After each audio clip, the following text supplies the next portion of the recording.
She stood in a courtroom full of authority, calm, composed, and in uniform. A black female Marine trained to serve, to protect, to endure, but none of that mattered in that moment. Because what happened next wasn't discipline, it wasn't protocol, it was something far more disturbing. In front of everyone, a cop crossed a line that should never be crossed. And for a few seconds the room went silent, as if no one could believe what they had just seen. But they didn't know who she was, they didn't know what was about to unfold. And when the truth came out, everything changed. So the real question is, how did one moment of disrespect turn into the biggest mistake of his life? Her name was Maya Carter. Discipline, honor, and resilience weren't just words to her, they were the foundation of her life.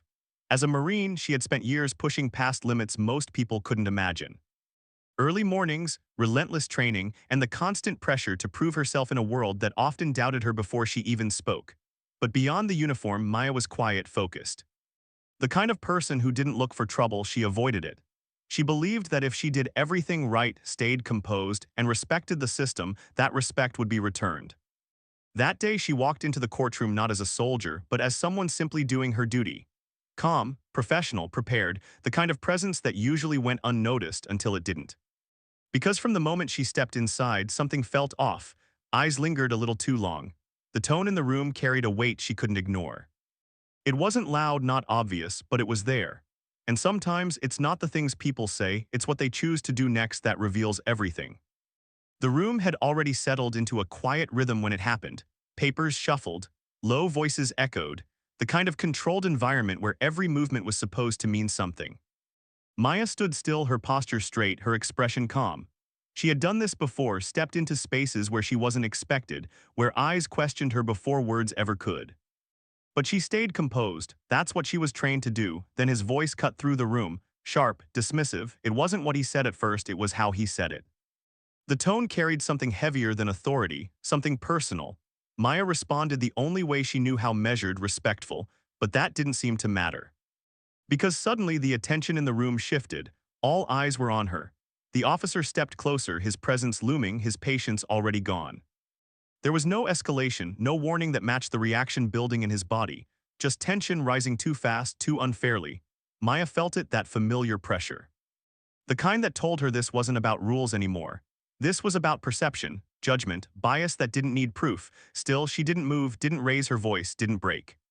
But then it happened, so fast that for a second it didn't feel real. A sharp sound cracked through the silence. Gasps followed, someone dropped a file, chairs shifted. Maya's head turned slightly from the force, but she didn't fall.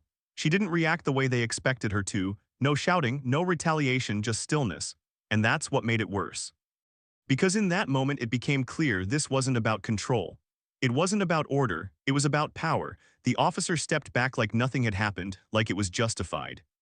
Like everyone in that room would accept it and move on, and for a second it looked like they might. No one spoke, no one stepped in, the silence stretched longer than it should have, heavy. Uncomfortable, telling, Maya slowly lifted her head, her eyes steady, not filled with fear but something else, something deeper, controlled, calculated. She scanned the room, not in panic but in recognition, as if she had just understood something important, something final, because this wasn't the first time she had faced disrespect. But this was different. This crossed a line that couldn't be ignored. And the officer, he had no idea what he had just set in motion.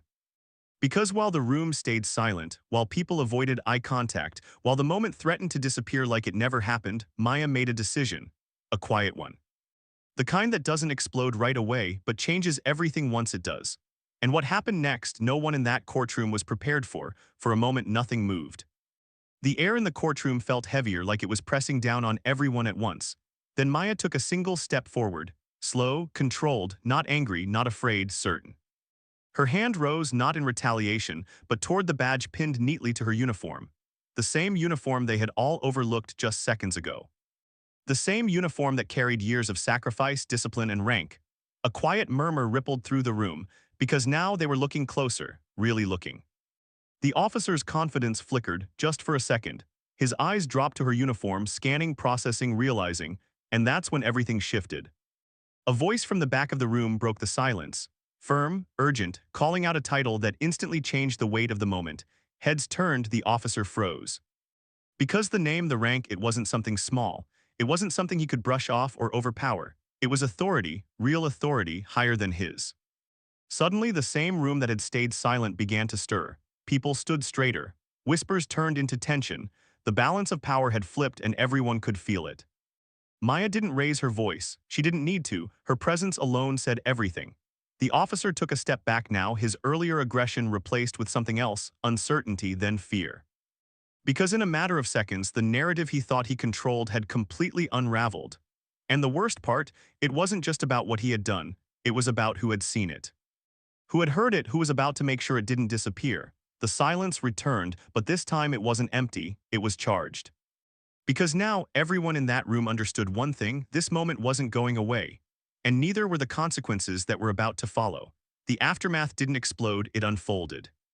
Quietly but with weight that couldn't be ignored, reports were filed, statements were taken. The same room that had stayed silent was now forced to speak. What happened to Maya couldn't be brushed aside, couldn't be rewritten, couldn't be buried under procedure. Too many people had seen it, too many had felt it.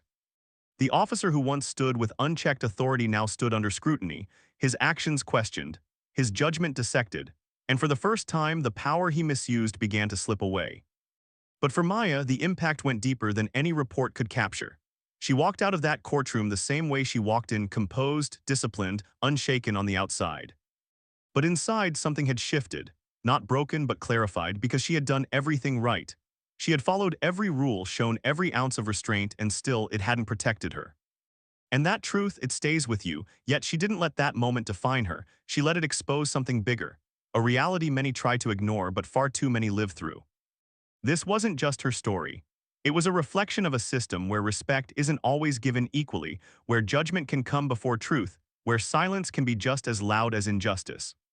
But silence didn't win that day, because one moment, one action forced a room and maybe even more to confront something uncomfortable, something real. So now the question isn't just about what happened to Maya. It's about how many more moments like this are happening, unnoticed, unchallenged, unheard. And more importantly, what happens the next time.